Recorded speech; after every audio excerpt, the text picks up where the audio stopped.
You, John Fitzgerald Kennedy, do solemnly swear I, John Fitzgerald Kennedy, do solemnly swear that you will faithfully execute the office of President of the United States that I will faithfully execute the office of President of the United States and will, to the best of your ability, and will, to the best of my ability, preserve, protect, and defend the Constitution of the United States. preserve, protect, and defend the Constitution of the United States. So help you God. So help me God.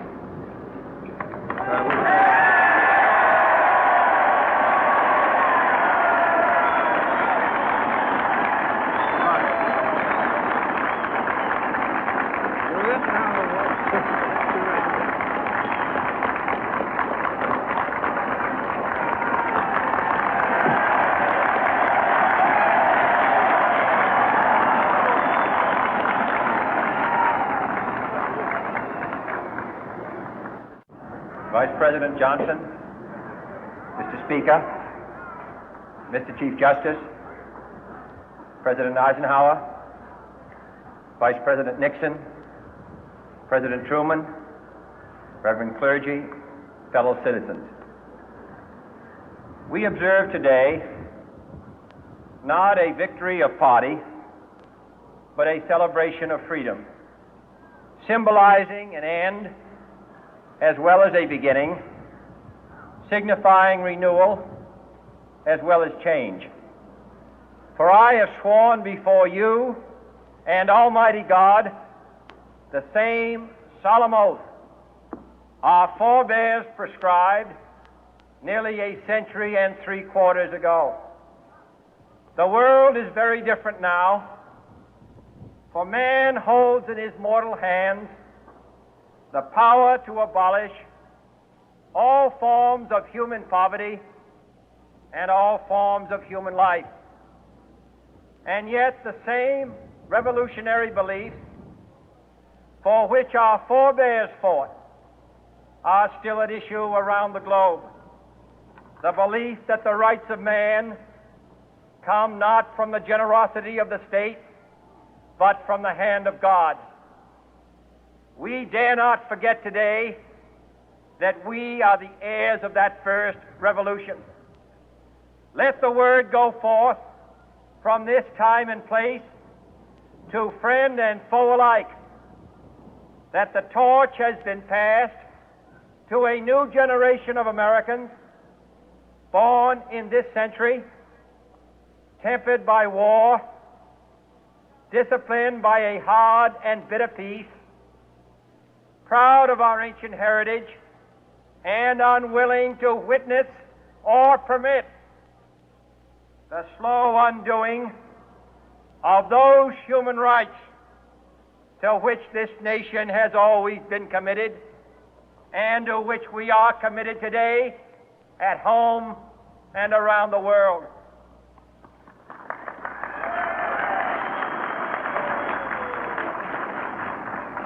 Let every nation know, whether it wishes us well or ill, that we shall pay any price, bear any burden, meet any hardship, support any friend, oppose any foe to assure the survival and the success of liberty.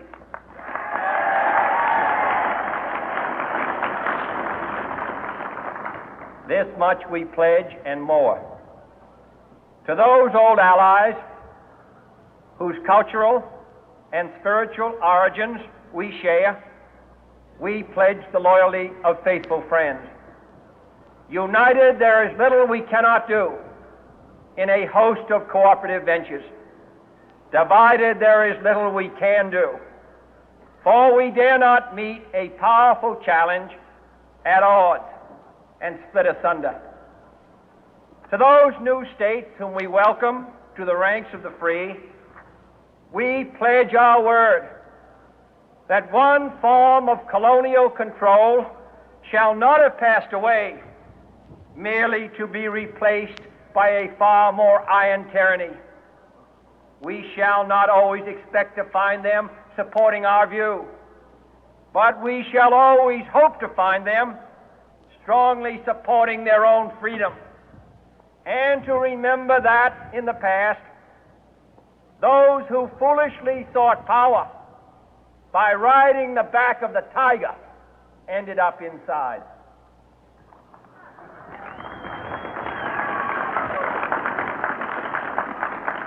To those people in the huts and villages of half the globe struggling to break the bonds of mass misery, we pledge our best efforts to help them help themselves for whatever period is required, not because the communists may be doing it, not because we seek their votes, but because it is right. If a free society cannot help the many who are poor, it cannot save the few who are rich.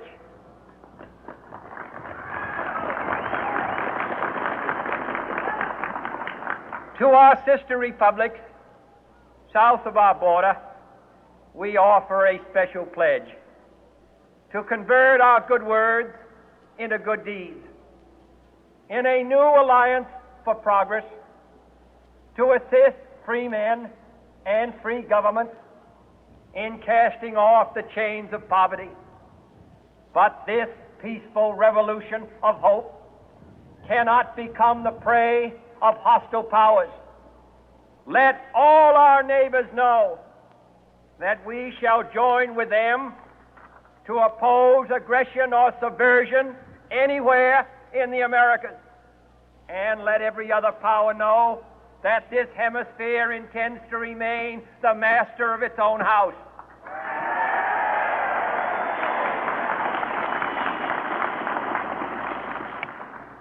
To that World Assembly of Sovereign States, the United Nations, our last best hope, in an age where the instruments of war have far outpaced the instruments of peace, we renew our pledge of support to prevent it from becoming merely a forum for invective, to strengthen its shield of the new and the weak, and to enlarge the area in which its writ may run.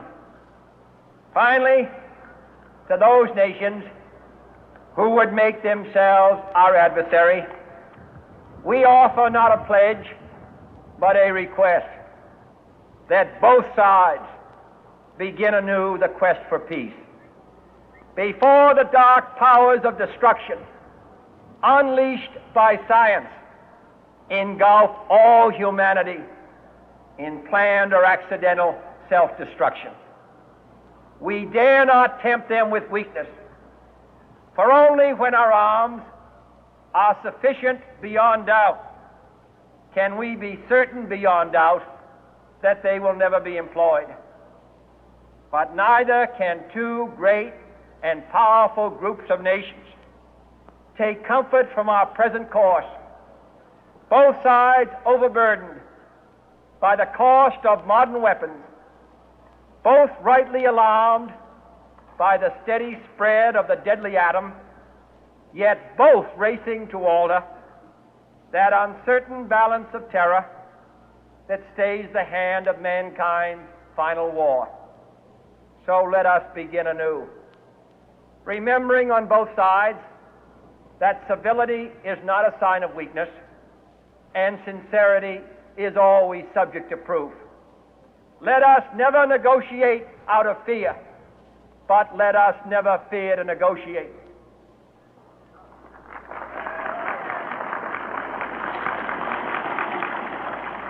Let both sides explore what problems unite us, instead of belaboring those problems which divide us.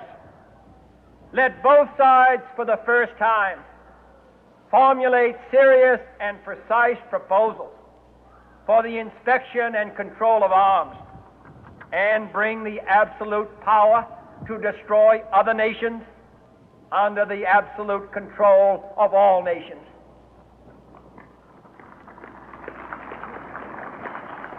Let both sides seek to invoke the wonders of science instead of its terrors. Together, let us explore the stars, conquer the deserts, eradicate disease, tap the ocean depth, and encourage the arts and commerce.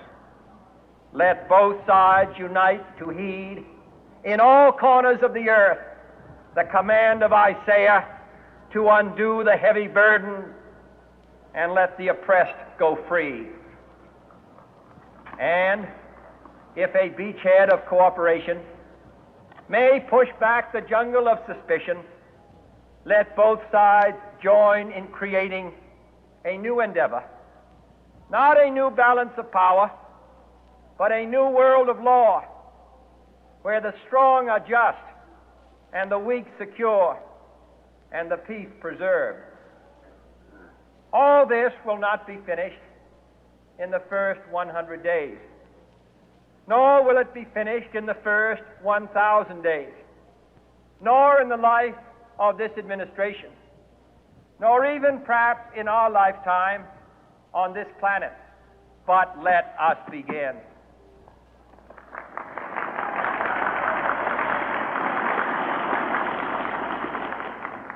In your hands, my fellow citizens, more than mine, will rest the final success or failure of our course.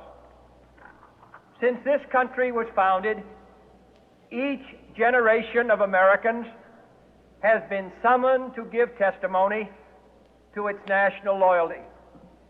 The graves of young Americans who answered the call to service surround the globe.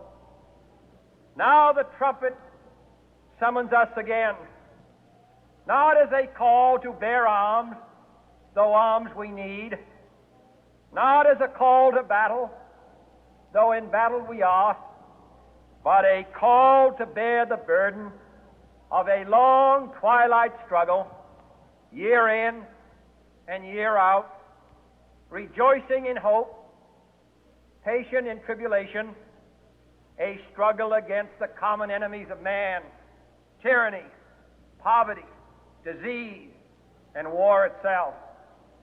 Can we forge against these enemies a grand and global alliance, north and south, east and west, that can assure a more fruitful life for all mankind? Will you join in that historic effort?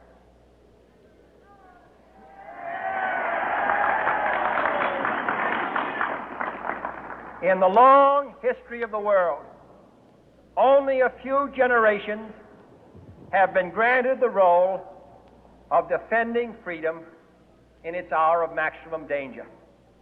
I do not shrink from this responsibility. I welcome it.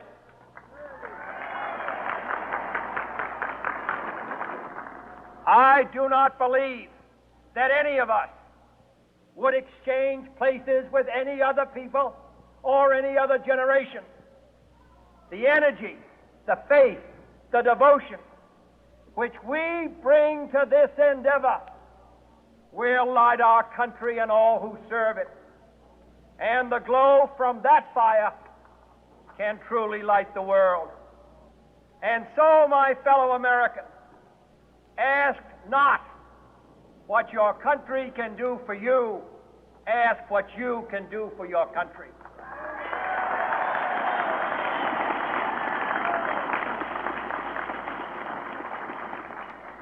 My fellow